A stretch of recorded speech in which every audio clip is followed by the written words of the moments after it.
Hello friends, so let's quickly see the topics which are very important as per the exam perspective. Class 10th में science में जो chapter है control and coordination, उसके कुछ points बहुत अच्छे से आप ध्यान देके जाइएगा। जैसे सबसे पहले आपको ये पता होना चाहिए कंट्रोल कोऑर्डिनेशन होता क्या है। चैप्टर का बेसिक कंसेप्ट आपको पता होना चाहिए। Control coordination is the process by which different parts of the body work together and respond to stimuli. Stimuli क्या होता है? जो बाहर से कोई भी चीज जो एनर्जी के फॉर्म में आपके बॉडी में आ रही है और उसके बदले में आपकी बॉडी रिस्पॉन्स करती है, वो स्टिमुली है। दूसरा पॉइंट है system of control and coordination. दो चीजें हैं, नर्वस सिस्टम और एंडोक्राइन सिस्टम। जो न्यूरॉन्स होते हैं और जो हार्मोन जो रिलीज होते हैं अलग अलग ग्लैंड से, ये दोनों मिलकर के आपस में कोऑर्डिनेट करते हैं और हमारी पूरी बॉडी रिस्पॉन्ड करती है। तो सबसे पहले नर्वस सिस्टम क्या है? नर्वस सिस्टम में हमारा ब्रेन आ जाएगा, स्पाइनल कॉर्ड आ जाएगा, जिसमें पूरे के पूरे न्यूरॉन्स भरे हुए हैं। न्यूरॉन्स मैसेज को एक्सेप्ट करते हैं, ट्रांसमिट करते हैं, इंटरप्रेट करते हैं। आफ्टर दिस न्यूरॉन क्या है? Structure and function. तो आप उसका डिटेल डायग्राम आपको अच्छे से आना चाहिए। कहाँ उस कौन से पार्ट से इम्पल्स आता है, कौन से पार्ट से वो ट्रांसमिट होता है, फाइनली फिर वो कहाँ जाता है। ये स्ट्रक्चर आपको बहुत अच्छे से ध्यान देके जाना है। तो diagram is also very important. कई बार क्वेश्चंस आते हैं कि कौन से पार्ट से इम्पल्स रिसीव हुआ, कौन से पार्ट से पास हुआ। तो ये बहुत अच्छे से ध्यान है। उसके बाद अगला जो बहुत इंपॉर्टेंट टॉपिक है वो है रिफ्लेक्स एक्शन। और उसके साथ ही रिफ्लेक्स आर्क का डायग्राम जो एनसीईआरटी में दिया हुआ है, बहुत अच्छे से आपको पढ़ के जाना है। रिफ्लेक्स एक्शन क्या है? जो सडन एक्शन होता है, अचानक से जो कोई ऐसा एक्शन जो हमको हार्म कर सकता है, उसके बदले हमारी बॉडी जो एक्शन कर रही है, रिएक्शन कर रही है, उसको हम रिफ्लेक्स एक्शन बोलेंगे।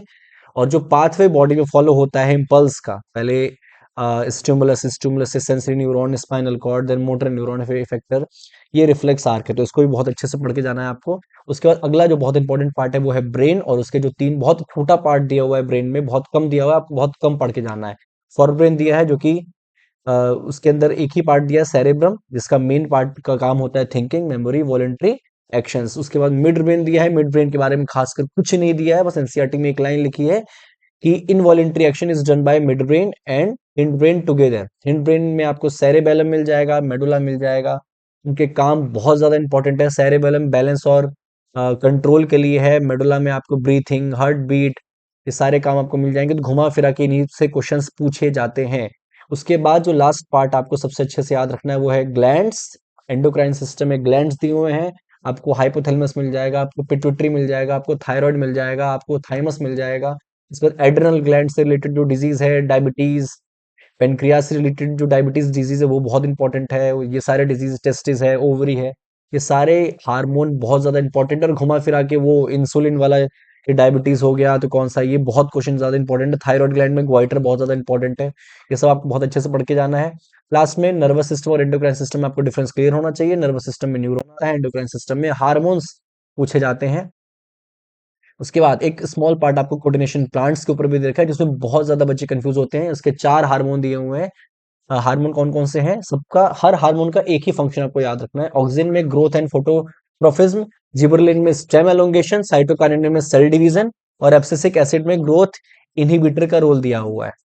इसके अलावा आपको कुछ फोटोट्रोफिज्म याद रखने हैं। फोटोट्रोफिज्म क्या होता है? Response to light. जियोट्रोफिज्म में रिस्पॉन्स टू ग्रेविटी। हाइड्रोट्रोफिज्म में रिस्पॉन्स टू वाटर। थिगोट्रोफिज्म में रिस्पॉन्स टू टच। तो मैं बहुत शॉर्ट में बता रहा हूँ, इसको आपको डिटेल में पढ़ के जानना है।